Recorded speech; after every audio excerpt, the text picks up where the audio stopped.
Arnab Goswami on the debate. Ladies and gentlemen, welcome, and it's time now for the nation's sharpest opinion. Now, judges are not above the law. Judges are not above question.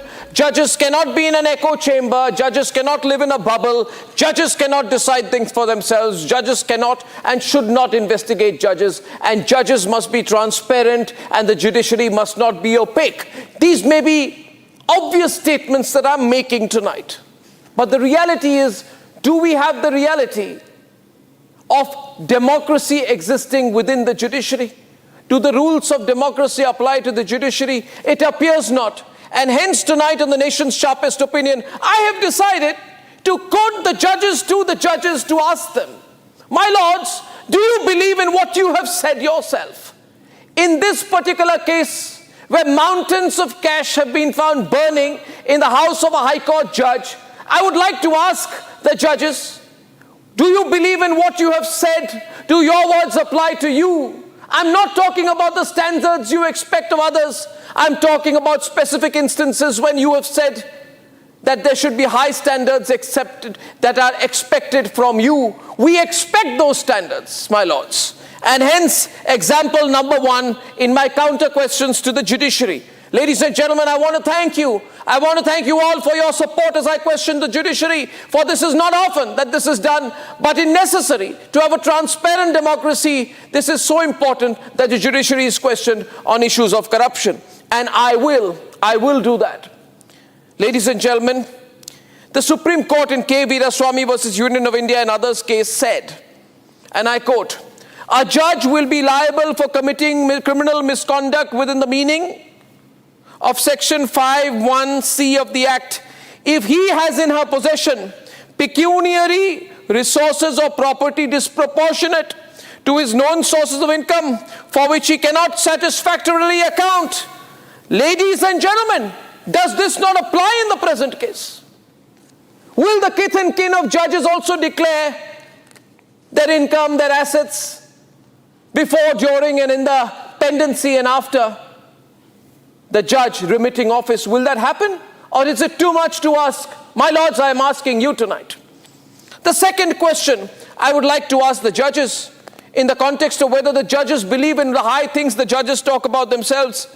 Ladies and gentlemen, the Supreme Court of India ruled that the Chief Justice of India's office is a public authority under the RTI Act 2005, making it subject to transparency laws. This landmark judgment affirmed that judicial accountability cannot be shielded from public scrutiny. And I agree with this.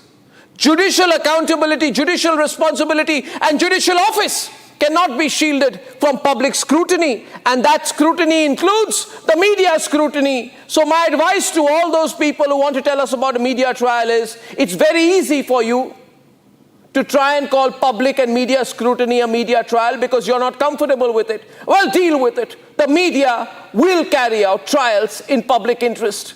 These are not courtroom trials. These trials are meant to ensure that public opinion is moved towards a higher cause, that democracy is strengthened, and that institutional framework of this country is not ever compromised by over-centralization of powers in anyone, including the judiciary. My third point tonight on whether the judges believe they are above the law is the case where the Supreme Court also mentioned about how to handle criticism.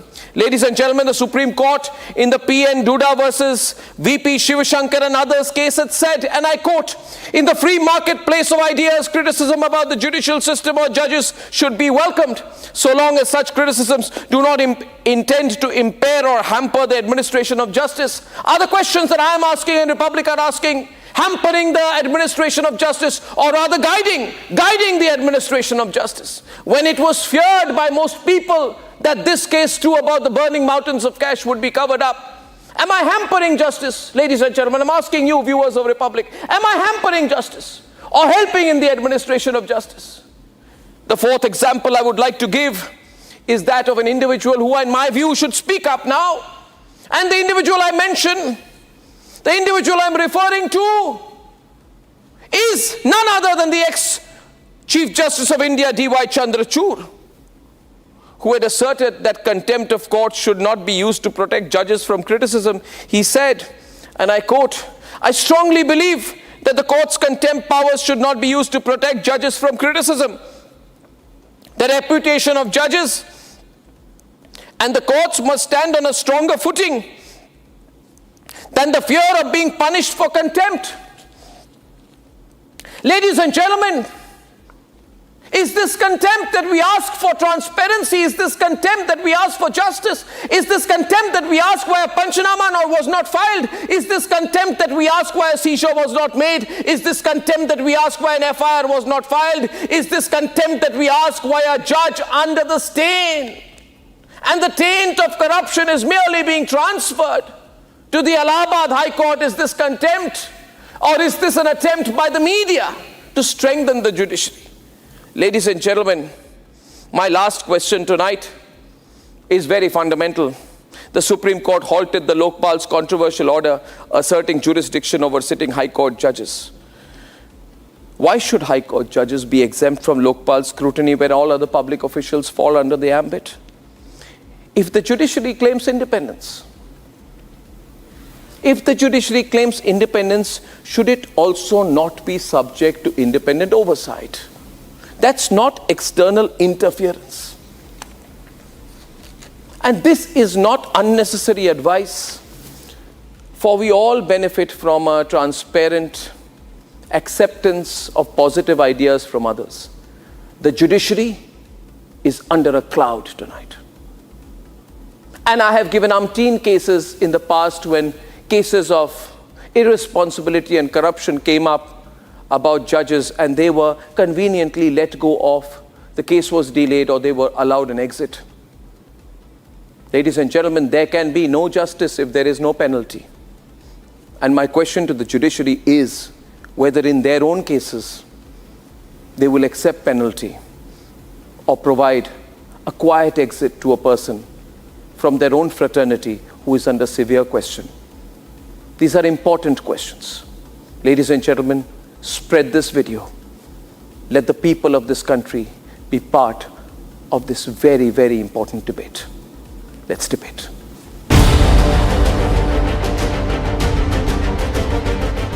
The Allahabad High Court Bar has come down to the streets announcing an indefinite strike. ये घर आप वापसी का इनाम है, कौन नहीं चाहता घर में वापस आना?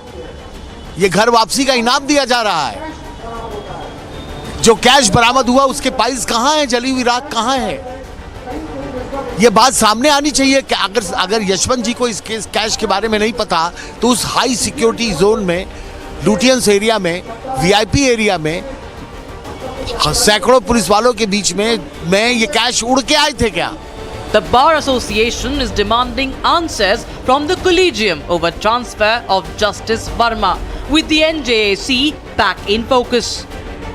क्या पब्लिक को ये जानने का नहीं हक है कि एक जज जो 14 तारीख से लेकर आज 25 तारीख है अपने टेंट से बाहर नहीं आ पाया, अपने दाग से बाहर नहीं आ सकता है, पब्लिक का विश्वास तोड़ चुका है, उसका ट्रांसफर और क्या आधार हो सकता है उसको यहाँ भेजने का?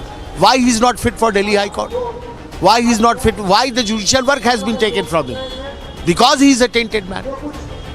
Therefore, there is no excuse at all. Just if the system says that it is not unconnected with this cash recovery case, we are not going to rely on that statement of the system. It is not just the Allahabad High Court, be it Awadh Bar Association or the High Court Advocates Association in Gujarat. We will be holding a meeting in a day or two. Our main concern is judicial transparency. While whether to support or say oppose NJAC is a different concern, but the need of the hour is complete transparency in appointments, in complete transparency in dealing with corruption. Nationwide, all High Court Bar Associations are converging on one point: greater judicial accountability. Meanwhile, the three-judge panel reached Justice Varma's residence earlier today for the first time. The cash discovery at Justice Yashwant Varma's residence is growing with each passing day. There are several developments happening, and today at around afternoon 1 p.m. we saw that the internal committee which was formed by the Supreme Court CJI Justice Sanjeev Khanna was in fact inside this very residence, and they had moved towards the outhouse where the fire actually happened, and there was discovery of a huge amount of cash was made. There is complete silence on the probe in the judge cash scandal. इस वक्त कौन कौन आए थे? तीनों justice के आए थे। आप जस्टिस वर्मा के घर के अंदर थे। इस वक्त पैनल की कमेटी से 3 मेंबर पैनल कमेटी जो थी उसमें कौन कौन आए थे? अंदर क्या क्या बातें हुई? उस पैनल कमेटी से 3 मेंबर की जो पैनल कमेटी है, हरियाणा हाई कोर्ट के जो चीफ जस्टिस हैं, हिमाचल प्रदेश कोर्ट के जो चीफ जस्टिस हैं और कर्नाटक के जो जज हैं, उन तीनों पैनल में ऐसे आए थे। यहाँ पे क्या क्या बातें हुई? Meanwhile, the heat of the fire in the judge cash scam is reaching the parliament, with talks for reintroduction of the NJAC rife in the air. Unanimously with one abstention from the parliament, endorsed by state legislatures, should be rule of law, because it was sanctified by the Honorable President by appending her signatures under Article 111. Now is the befitting occasion for all of us to reiterate that, because that was a visionary step endorsed by Parliament. And imagine if that had taken place, things would have been different. The biggest transparency concern that Justice Varma case has raised is in regards with the appointment of judges. As NJAC debate comes back in national focus, it is only fitting to go back to words of Arun Jaitley regarding the perils of judicial appointment under the collegium system. Each judge in the Supreme Court belongs to one parent High Court. He has obviously some element of consideration and affection and concern for his parent court. Experience has shown that he becomes the constituency judge of that High Court. And therefore, his say in the appointments of that High Court becomes very vital. His day-to-day interest becomes very vital. And therefore, all aspirants for being judges in that High Court, whether he is in the collegium or not, have to be on his right side, have to be noticed by him, because they feel that a substantial part of the say in elevation to that High Court will be his. So every High Court will have a constituency judge in the Supreme Court. With a system in place, that is, for the judges, by the judges and of the judges, the nation stands at an important crossroads once again. Is it time for serious judicial reforms? Is it time for NJAC to be revamped?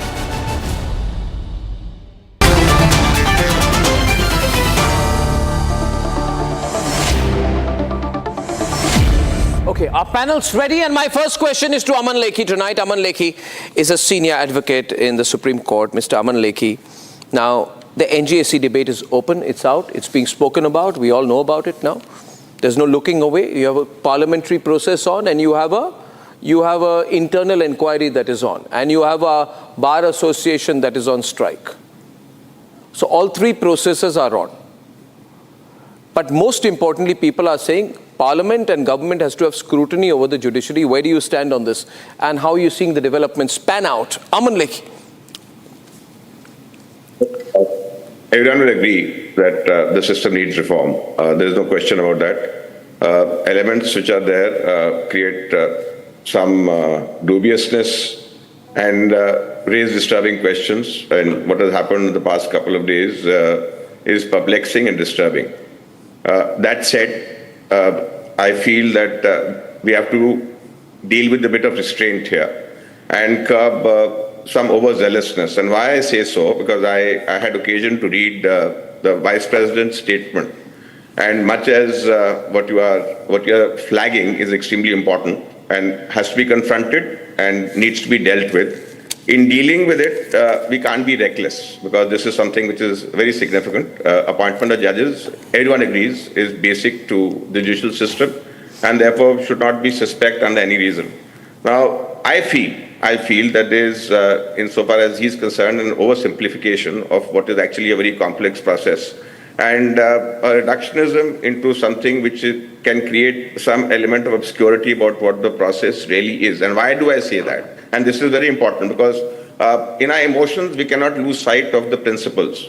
And what I feel is that while dealing with it, we cannot, while condemning one, create a divinity for the other. And the words which are being used, in my opinion, try to suggest that what the parliament does is holy.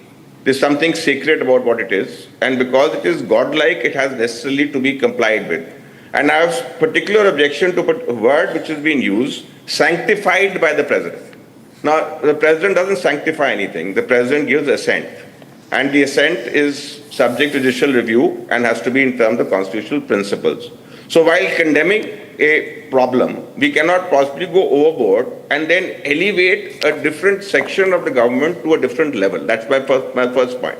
So we have to, where that is concerned. Number two, I don't think, and I think it will be, we have to consider that we should not link this with Varma, the Justice Varma thing, because then we are going to discredit the Varma thing itself and some way jeopardize the probe, because we will in some way say that perhaps the implication was to bring in this debate. And because the implication is to bring in this debate, Justice Varma has been made a scapegoat. He may or may not have been a scapegoat, but the point is we'll give fillip to this kind of view. This is the two caveats. That said, three, our constitution and our constituent assembly were very emphatic. Neither the executive nor the Chief Justice have got absolute power. So as far as the appointment is concerned, it is a collaborative exercise. It's a collaborative exercise with no preeminence of one over the other. So no one can claim, and this is a flaw in the NJAC judgment, that no one can claim, and in this context, Justice Chalmeshwar's judgment seems to be correct in my opinion. So no one can say that the judges will decide and this decision will be absolute. So before I open this up for debate with all our panelists coming in, you've given me an excellent start, and I would like to tell you that I also have a great panel that is listening on to every word of yours, and that includes eminent presidents of the Allahabad High Court Bar Association, Anil Tiwari, president of the Karnataka High Court Bar Association, Vivek Reddy, Kapil Madan, who backs the Congress, senior advocate and ex-chairman of the Delhi Bar Council, Rakesh Tikku, and advocate in the Supreme Court, Diljit Singh Ahluwalia. They're all watching you tonight, and I'm using Aman Lekhi to spark my debate. And I would just like to ask him one counter, then I will throw this open. Mr. Lekhi, with the greatest respect to you, you're saying that one is bad, that is the court, does not mean divinity for the other. You are trying to therefore say that those people who are criticizing the corruption in the court and trying to question the court and the actions of the Supreme Court are assuming that politicians and parliament are divine. I can assure you there is nothing to that effect. Nothing to that effect. On the contrary, however, I would like to know from you, sir, is there any logic where the Supreme Court says that the Chief Justice of Office is a public authority under the RTI Act, and therefore the Chief Justice is subject to transparency laws, but at the same time the Supreme Court does not allow the Lokpal to have any jurisdiction over High Court judges? Both things are contradictory. I couldn't hear. What did you say? I'm saying, sir, that the Supreme Court in 2019 ruled that the office of the Chief Justice is a public authority under the RTI. At the same time, the Supreme Court stopped the Lokpal from having any scrutiny over High Court judges, therefore saying High Court judges are not public officials. Your voice, I'm very sorry, I told your staff, your voice is breaking in the middle. I am going to take the liberty of using technology to message this question out to you. But I want an answer to that question a little while later. I'll improve the audio lines here. But till I manage to do that, ladies and gentlemen, I need to throw this open tonight because things are moving fast. Anil Tiwari is on strike. Allahabad High Court Bar Association. He's not stopping. Are you going to stop, Anil Tiwari? Are you going to stop your strike, resume work? Allahabad High Court Bar Association President Anil Tiwari, can you hear me? I'm hearing you, but your voice is breaking. So are you going to continue to be on strike, sir? Yes, we are continuing on strike. There is no doubt about it. Now it is a question of existence of public faith in judiciary. If public is not there, I am not there. Strike means nothing. Strike means nothing because we have no faith at present of the system existing. We have no faith at all. We don't want work in this system. We have not restrained any litigant to enter in the court premises. We have not restrained any litigant to enter in the court premises. We have not restrained the judges not to sit. We have only refrained ourselves. We have decided not to work in the system because the system is absolutely corrupt. The collegium system is not responding to the need of the nation. That's why we are not working at all, and the strike will continue indefinitely till that order is withdrawn and action is taken against this corrupt judge. Rakesh Tikku, you've been for a second night running on my debate. This is a standoff we are seeing tonight. Why is the Supreme Court taking so long to take decisive action in this case? Mr. Tikku. Yeah, thanks, Arnab. Let me say one thing. Let us not mix the issue of corruption of a particular judge vis-a-vis the NJAC and the Collegium. They are two different things. But yes, certainly, as on date, Collegium may not be the best option. But NJAC, on the contrary, it's like where the remedy can be worse than the disease itself. Let's not forget one thing. Collegium has shown its drawbacks. History is the best teacher to all of us to tell where we have gone wrong. Yes, there is a developed, you rightly noted that after 1993, when the second judge's case came, till date, we have the Collegium. And we have seen a large percentage of judges being appointed, their oath, kith and kin, their relation, their junior, their friends, their colleagues, who in turn appoint their own children. This has to stop. There has to be changes in the system. One of the reasons could be that, in fact, Delhi High Court Bar had been earlier taking a stand of kith and kin.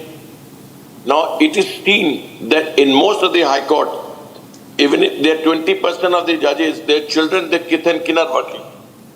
And it is known to all of us that many of them, through their family, etc., when the particular judge retires, the level of affluence goes rocketing high.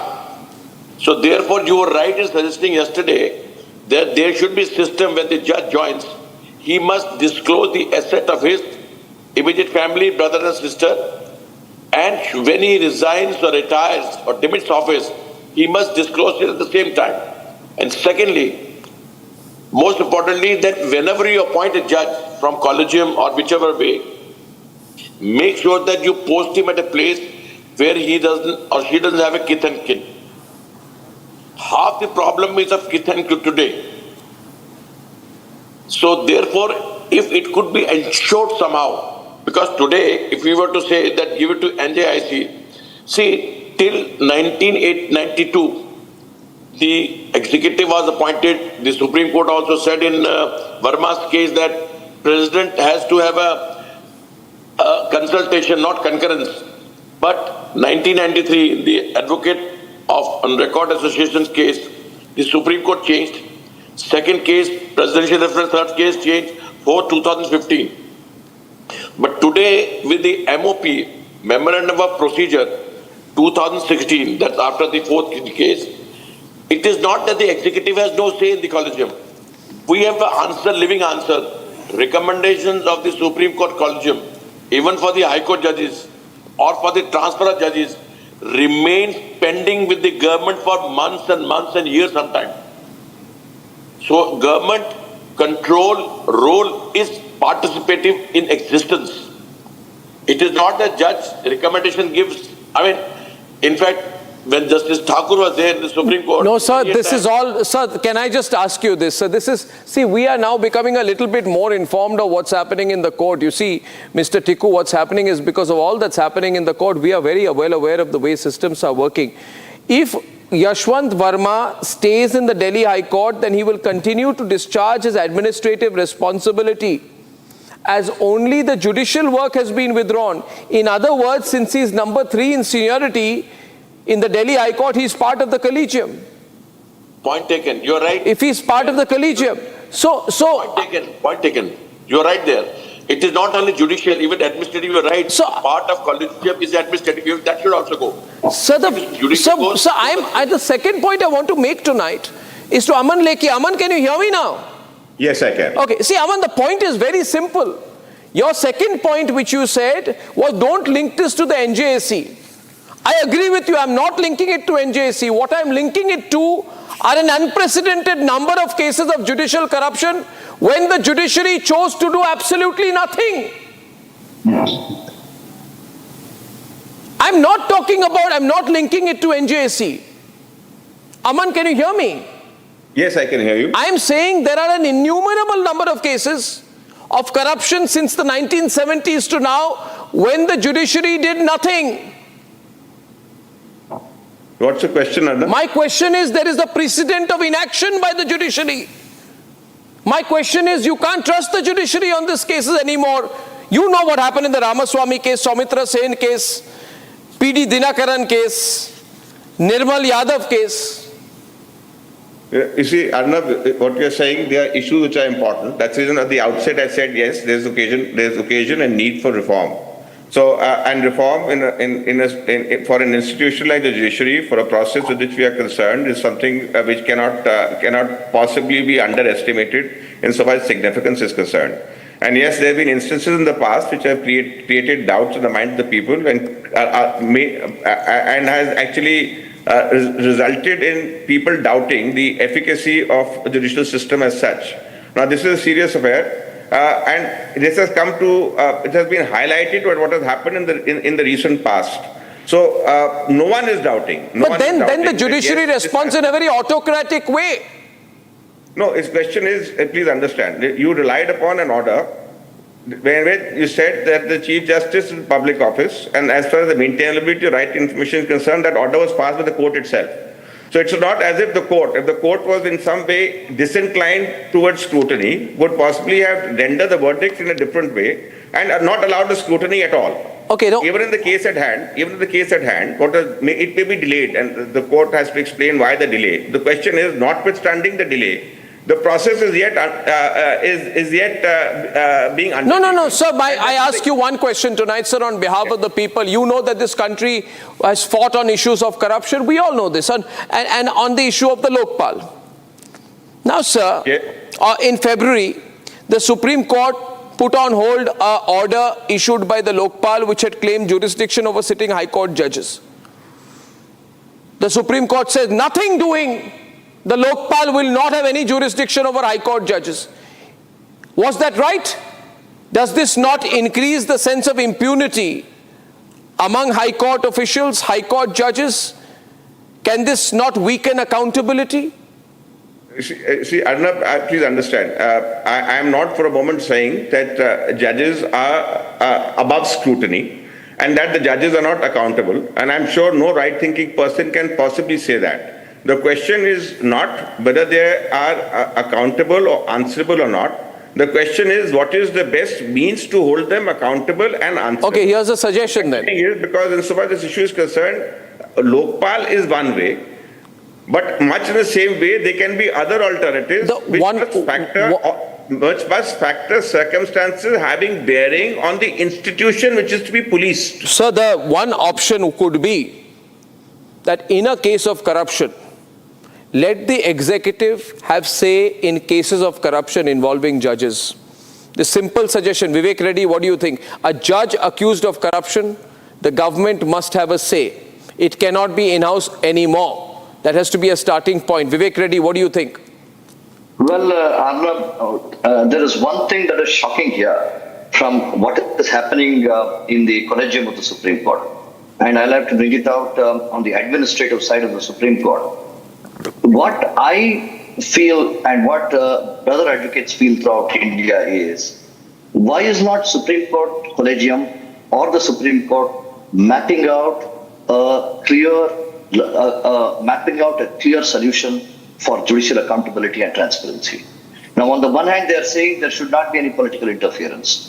All right, that may be to some extent, let us say. The government has a say in corruption cases, but government cannot interfere in corruption cases. But why is the Supreme Court totally silent for all these years of corruption? If you ask me a basic question, I would like to ask Mr. Aman Lekhi also. Can he certify today that judiciary is totally non-corrupt? Can we certify, all of us together? After this, not. nobody. We cannot certify that they are non-corrupt. If that is the case, then something must be done to set it right. We cannot just simply, allow it to languish, this problem.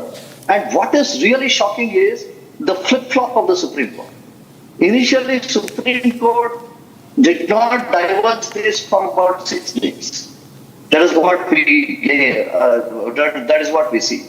Then on the 6th or 7th day, the videos were published, which was a very good development. I appreciate the Chief Justice of India for having published the videos. This brought in some faith amongst the people that the investigation is going on the right track. We still believe that the investigation is going on the right track. Zoom in. But in the meantime, why was the judge reinstated? He should not have been assigned any work. A judge under cloud, if you assign him work and say continue your dictums, continue your judgment making, then it sends a very wrong signal. So this is again not acceptable. This flip-flop from the Collegium on its administrative side, I think this is something that shocks the conscience. We cannot accept this, even if it is from the Collegium. We cannot accept it. You should have allowed him to sit down and said, come clear of the investigation, whatever it is. And the second thing is, the Supreme Court, as I said, is simply sitting silent on larger reforms. We see cases where there is corruption in judiciary and nothing is being done. Mr. Anil Tiwari, hats off to Mr. Anil Tiwari for raising this issue at national level, and for the Allahabad advocates for sitting in strike. At some point of time, we got to make sure that truth prevails, that justice prevails, that lawyers are not taking it anymore. Is Supreme Court having zero tolerance for corruption? This is the question. And if it does have zero tolerance for corruption, then yes, come out with solutions. I request the Collegium, all advocates, many bar associations are joining together on Thursday with Mr. Anil Tiwari.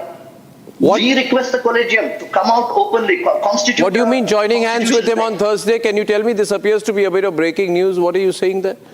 Are you joining the Yes, we are joining the battle? in Delhi. We are seeking an appointment with the Chief Justice of India. Many High Court Bar Association presidents want to appraise the Chief Justice of India on the conditions in their local bar associations and this larger issue of accountability. And I have already spoken to Mr. Anil Tiwari. The Gujarat president is going to be there. The Kerala president is going to be there. Many presidents from Madhya Pradesh benches and Uttar Pradesh benches. Mr. Shahi from Lucknow bench. All of us are joining together and asking this single question. Kindly start the reforms. This Yashwant Varma's instance is a tip of the iceberg. All right, we want a clear investigation here. But you know that the CJI will not accept this. The CJI will tell you that thank you for your feedback. We have an in-house mechanism. You can now go back.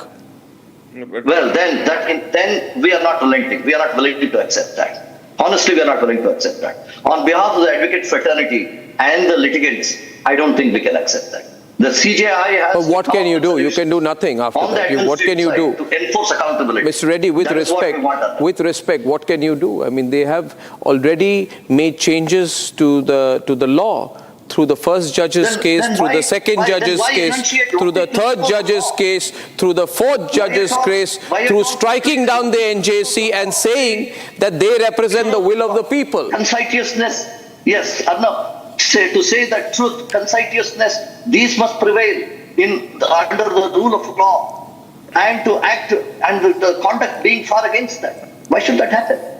Supreme Court is the place. No, they will say that, listen, they will say that, okay, you're a lot of your thousands and thousands and hundreds of thousands of lawyers, but we are the Supreme Court Collegium. You cannot go above us. They will say that. Let them declare that truth cannot prevail. Let them declare that truth cannot prevail. But you can't have a situation where benches of one for judges, Are you- one for the judges, and one for the common man. And let them also say, the Supreme Court, let it also say that lofty principles of law. Mr. Diljit Singh Ahluwalia is concerned at what you're saying. Yes, Mr. Ahluwalia. Yes, my point is that the collegium is being targeted very, very unfairly in this case. Now, just imagine that the Delhi police was there at the site. Delhi police saw the notes burning. They did not enter into a panchnama. They did not seal anything. They just walked away from there. And the collegium is being blamed for everything. And when they say that there is no FIR, as per the procedure, it was the Delhi police, the policeman on the site, if he suspected that there was a cognizable offense, he was duty bound to... So why are you blaming the police, Mr. Ahluwalia? You are saying, okay, let me say, okay, I'll do a brief intervention. What you're saying is, see, the fault is of the Delhi police, but we are the beneficiaries of their fault, so we will allow the fault to go unquestioned. They are entirely at fault, but we are benefiting because of their fault. And hence we will continue to benefit. No, I'm sorry. Very convenient. My logic is a little different. I'm saying that the government of India is also involved in this. If an incident like this has happened, they can send a report to the president. The president will refer the matter to the Chief Justice of India for his consent. That is how an FIR can be registered. You don't even take the first step. Neither the Delhi police takes it, neither the government of India takes it. But the matter is before the media and the whole world knows about it. You're not going to tell me today. It appears to me from the correspondence between Chief Justice Upadhyay and Chief Justice Sanjeev Varma that both Chief Justices prima facie accept that there has been a case of corruption. You're not telling me that actually nothing happened. Are you trying to suggest to me that nothing happened? No. I'm not saying that. I'm just saying that... Then what are we doing on television? All of us sitting here discussing it if nothing happened. Are we all fools? We're discussing it because something happened. I'm not saying that it has not happened. That is not what I'm, commenting on. I have a lot of comments with regard to that, the way it has happened. If you want, I can give that hypothesis. It appears to be very strange. It really appears to be very strange that this incident has brought back the NJAC. This incident is the... Why strange? Why strange? Isn't it natural as a corollary? No. Just imagine that 3 or 5 sacks of currencies are put there. We don't know whether that is genuine currency or whether that is fake currency. So are you saying that the judge is in the habit of collecting monopoly notes? The question is, who's put it there? The question is, was the money there? The question is, was the money there? Yes, that's the question I'm asking. The money, who says that the money was there? So who says the money was not there? The whole world says the money was there. The fire department says the money was there. Even the people, allow me sir, Mr. Ahluwalia, even the people, they have the sweepers also who have a lot of integrity. They came out there and they said we were taking out the notes. Yeah, so Delhi police doesn't say it, the fire department doesn't say it. Everyone says it, the video says it, the fire department people are saying Mahatma Gandhi jal rahe hain. We are in a stage where AI is ruling the roost. We don't know. So are you saying this is an AI generated video? Are we living in a bhul bhulaiya world? I am saying that the presumption of innocence is something which has been given a relic status in this case. The judge who has been presiding over the courts and all that. I am saying that I find your argument very questionable with respect, sir, because you are saying why didn't the Delhi police file a panchanama? You are not asking why the Delhi High Court judge accused of corruption did not walk to the police station and file an FIR against people putting stashes of cash in his own house. He was very conveniently happy with that. And next day he got the house dry cleaned also. That is what you are saying that he... So then is the judge not in that case accused of destroying evidence? The question is whether the evidence was there in the first place. If the evidence was there, the police would have taken action. They would have taken some action to seize the premises. Let us say that the police... Sir, the police commissioner brought the matter before the Delhi High Court judge, Supreme Court Chief Justice, who went to his house, may I remind you, after having been to his house, met the people prima facie, satisfied himself that there is a huge problem out here, and then realized the thing is so damn serious, immediately wrote a letter to the Chief Justice of India on the 15th, And then the Chief Justice of India, Collegium and High Court kept the matter under wraps till some whistleblower, and God bless him, some deep throat came out and revealed the story to the media. And under pressure from the media, the Supreme Court Collegium tried to backtrack and say the transfer to the Allahabad High Court is not linked to the act of finding the cash stash in his house.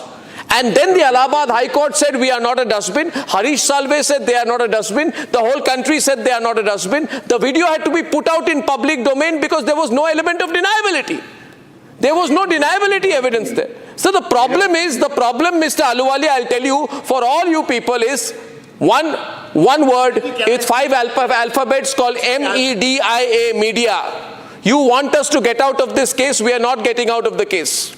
We have put our nose into the matter, and we will not move out of this matter till we get a satisfactory solution. Because I'm sorry, Supreme Court, High Court, every court, all the time lecturing the media trial, media bad, go away, media, TRP, blah, blah, blah, blah, blah. You know, the court should be accountable to the media.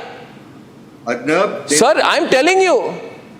No, please hear me with regard to one point. And there is no blind civil remedy and there is a criminal remedy in this. There is no blind. The civil remedy is the one which has been initiated by the Commissioner of Police, wherein he has informed the Delhi High Court Chief Justice. That is the civil part of it, whereby the Chief Justice has initiated the process of impeachment of the judge. So don't tell me why are the bar associations are not happy? Can I speak just for a moment? We every single day go to the court and say presumption of innocence. Even in your case also, your lawyers would have said that he's innocent, absolutely innocent. But today this girl... Okay, no, don't drag me into this. One second. Don't drag me into this. 1 minute, just 1 minute. Please, please don't compare me to this man. You are comparing me to Yashwant Varma.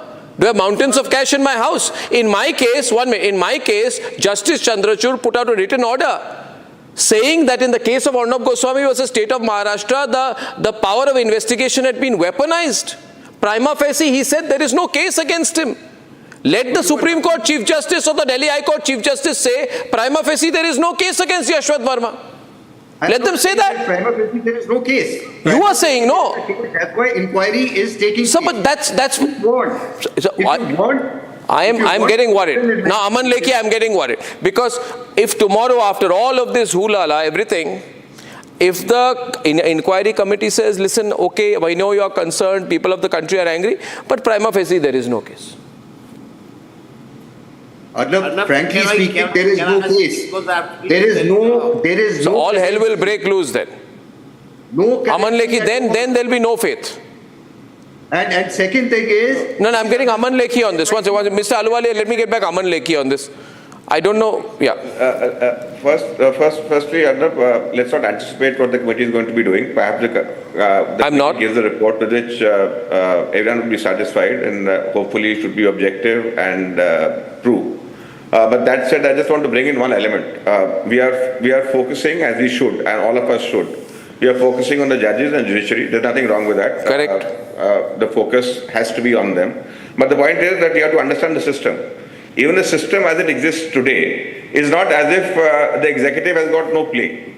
Now, there's a silent veto of the executive in the existing system, involvement of the executive in the process too. And what we are missing is that sometimes the executive plays favorites also with judges as to what happens with the post-retirement appointments. Now, the issue here is not so much the law, the procedure, the mechanism. The issue here, I feel, and that will cover everyone, is one of political ethics. And when I say political ethics, it goes beyond the rules and it goes basically to something more fundamental as to what or whether the conscience of those who are involved is intact. So I feel that if anything has to police one's behavior, the policing of the behavior has to start with the person concerned if the policing has to be effective. Now that is, in one way, a very utopian situation. Now because utopia is something which is not exist and we are in clearly a very dystopic surrounding, we have to find a mechanism. We have to find a mechanism. While dealing with the mechanism that's here, I just calibrate what you are saying. I don't in any way deny that you have a right to question, and your enthusiasm and emotion in dealing with this subject is perfectly justified. There's no issue where that is concerned. But what I'm saying is, in the enthusiasm, we must not in any way lose the sense of proportion while dealing with it, and keep into account, please see, I feel, and of course it's a very controversial thing, you will disagree with me, I feel that as far as judiciary is concerned, it's a very important institution here. Sir, while it is subject to scrutiny. Sir, I want to counter you, sir. Yeah? Sir, let me tell you, I may be accused of many things. I am never enthusiastic about cases like this. Let me tell you, like hundreds of thousands of millions of people in this country, we are not doing this enthusiastically. We are doing this with a great sense of sadness. There's nothing wrong, there's nothing wrong if you believe in something. But I'm not, but I'll tell you, Mr. Lekhi, Mr. Lekhi, a moment, please. I'm enthusiastic about many things, Mr. Lekhi. I'm enthusiastic about good food. I'm enthusiastic about my morning walks. I'm enthusiastic about having a hearty breakfast on a Sunday. I'm not enthusiastic about discussing corruption in the judiciary. Now, sir, this collegium system, allow me, sir, 1 minute, sir, 1 minute. Sir, what I'm saying is, please understand that the collegium system is the best way to appoint or oversee judges. That is wrong. It is operating behind closed doors, lacks transparency, and is accountable to nobody but itself. Now, thanks to the changes in the law brought by this Bharatiya Nyaya Sanhita, I have got some good news that you no longer need to have a Panchanama because technology has replaced human beings. Human beings can be bought and technology cannot be bought. Therefore, the seizure has to be recorded electronically. So, in answer to Diljit Ahluwalia's question, where is the Panchanama, where is the seizure, you must thank the government.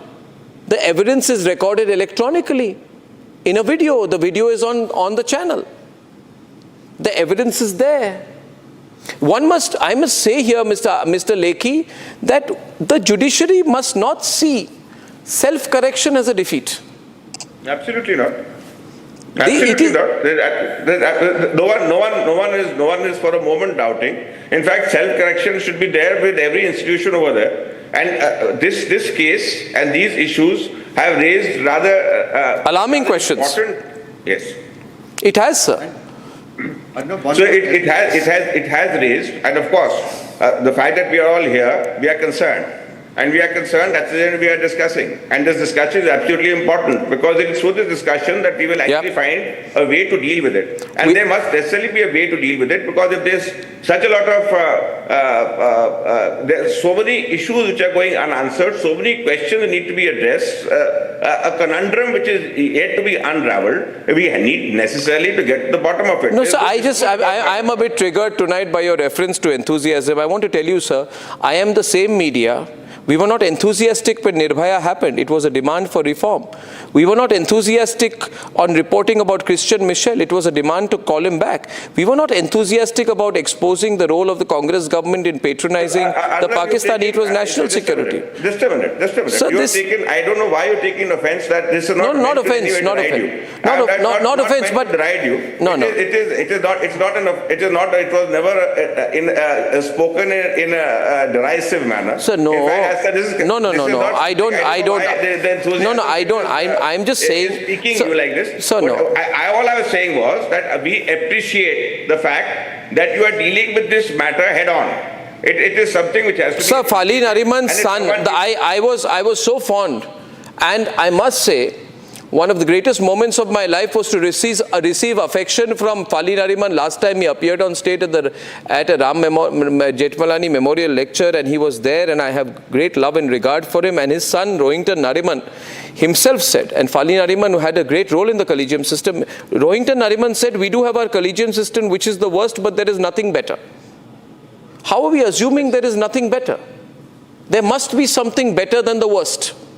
No, absolutely. I mean, no question. The question is, you see, please understand, Arnab, if those people who have no vested interest or ideological commitments are, and by temperament principled, as the name that you've taken, while acknowledging and flagging a problem, yet in dealing with it, exercise a bit of restraint, and there's a reason behind that. I'm not for a moment saying that no one will say it's not.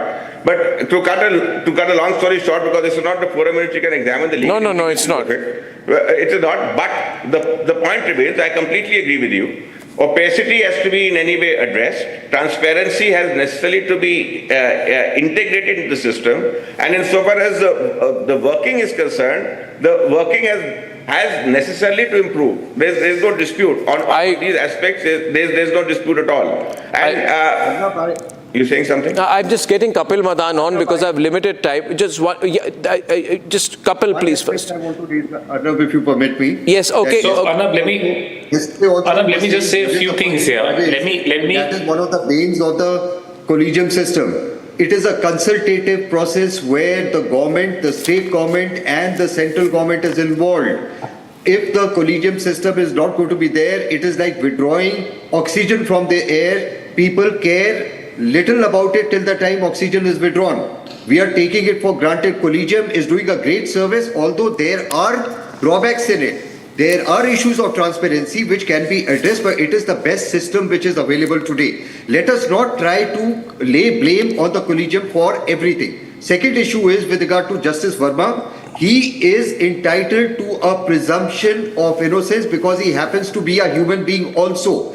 For everybody to say that he is a corrupt and tainted judge, I take very strong objection to it. Let the process of law come to a stage wherein I just hope it's the process of law and not self-interest groups which are very much prevalent in the judicial system and the court system.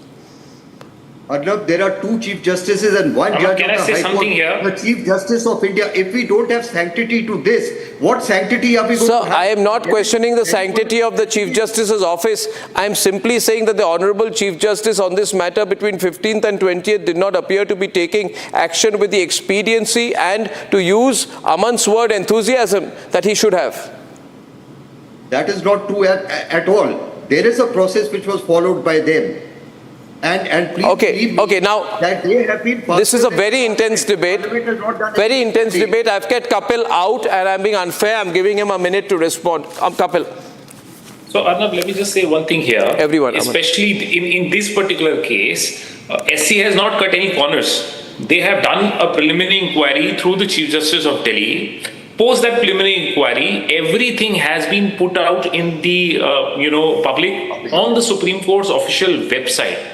And when the Supreme Court has taken this unprecedented step, I think you cannot draw a conclusion that the Supreme Court or the system itself is trying to protect anyone, or the narrative that you are trying to basically. I don't put any narrative. I'm not a narrative guy. Just hold on. Allow me to finish, Arnab. Stop. Allow me to finish, Arnab. The narrative that you are trying to float is that the judiciary is not acting. I'm just saying that there is a Delhi group and there is an outside Delhi group. I think it's an unprecedented. I'm saying there is a Delhi group and an outside Delhi group. The outside Delhi group is not happy. The Delhi group is saying hello with our friends, with our little group of digital websites. Let's just cover it up. Jaldi. Come on. Close it up. In fact, no, Arnab. I have never said so. In fact, when this incident happened, I was there on the debate with you in the morning. I said yes. Okay, now I have not been able to take a single call. I'm sorry. I have to take callers. I have to take callers. I'll take a caller. Mahesh from Pune. Mahesh is holding. Mahesh. Arnab. Yeah, Mahesh, I'm there. Pleasure talking to you. Thank you. Hello. Thank you, Mahesh. But let me warn you, tomorrow you are going to face contempt of court from these special citizens of India.